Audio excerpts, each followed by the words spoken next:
Conte traditionnel de Russie par Bertrand Solé, édition Milan. La bavarde. Comment empêcher sa femme de trop parler quand on a trouvé un trésor, surtout face à un seigneur avide? Le paysan imagine un moyen et ce n'est pas triste. Ce conte russe est de partout.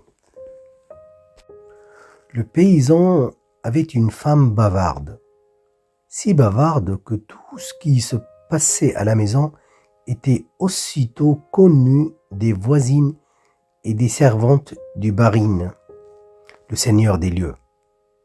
De plus, comme elle était sotte, elle en rajoutait toujours un peu, ce qui n'arrangeait rien.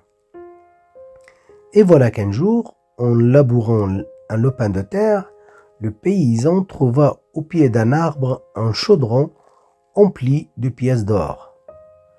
Tout heureux, il emporta le trésor à la maison, le cacha dans un coin et se mit à réfléchir. Comment empêcher son épouse de raconter partout sa découverte? Surtout que le barin aimait trop l'argent pour laisser le paysan tranquille une fois qu'il saurait la nouvelle. Il finit par avoir une idée.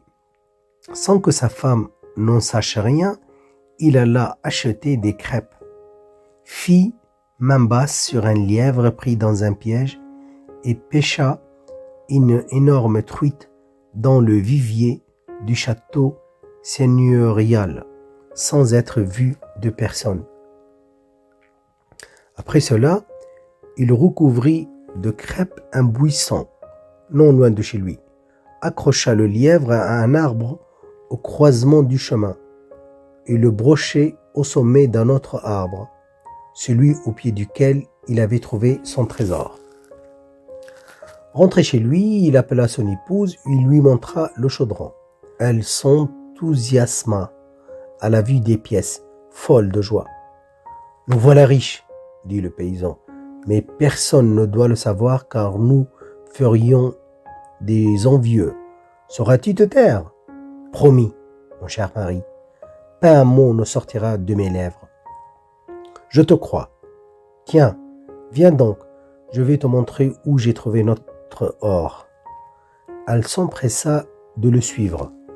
Après quelques pas, elle poussa un cri. « Regarde !» Et elle lui montra du doigt le buisson couvert de crêpes. « Et alors ?» dit le paysan. « Pourquoi t'étonner ? Un nuage de crêpes a crevé dans le ciel, voilà tout. »« Tu crois ?» murmura-t-elle. Ils continuèrent leur chemin. À un croisement, elle cria de nouveau. « Miracle ! Un lièvre pendu à un arbre. »« Cela arrive, » affirma son époux. « C'est un arbre greffé. Voilà tout. La greffe a bien pris.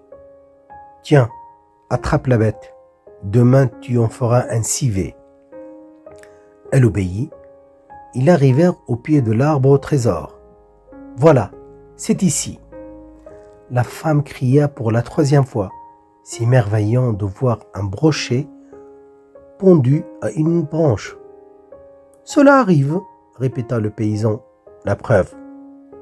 Décroche le poisson, femme, au lieu de lever les bras au ciel. » Une fois la cache au trésor examinée avec force commentaire, le couple reprit le chemin du retour. Au loin, un aboiement de loup se fit entendre.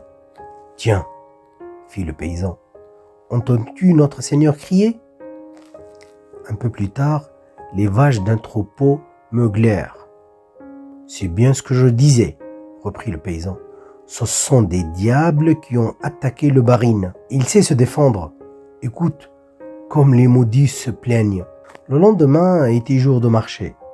La paysanne alla faire ses courses.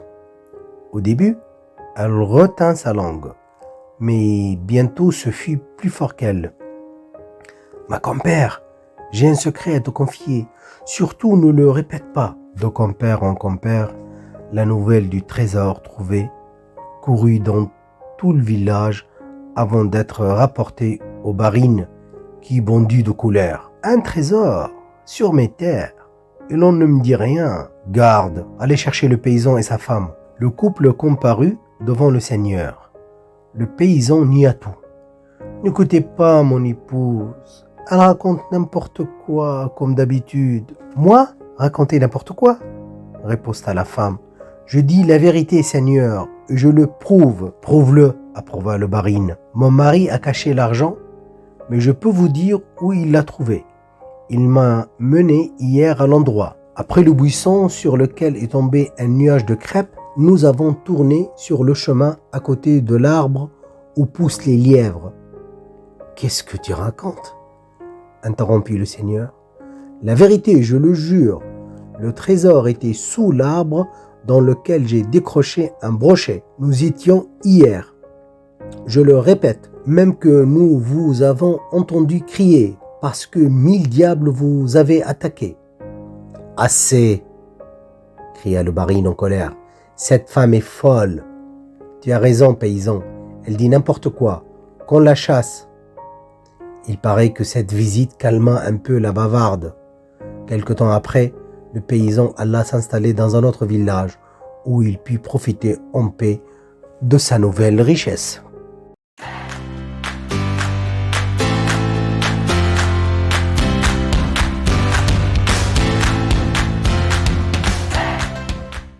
Afin de soutenir les auteurs de cette histoire, vous trouverez un lien pour l'acheter. Merci.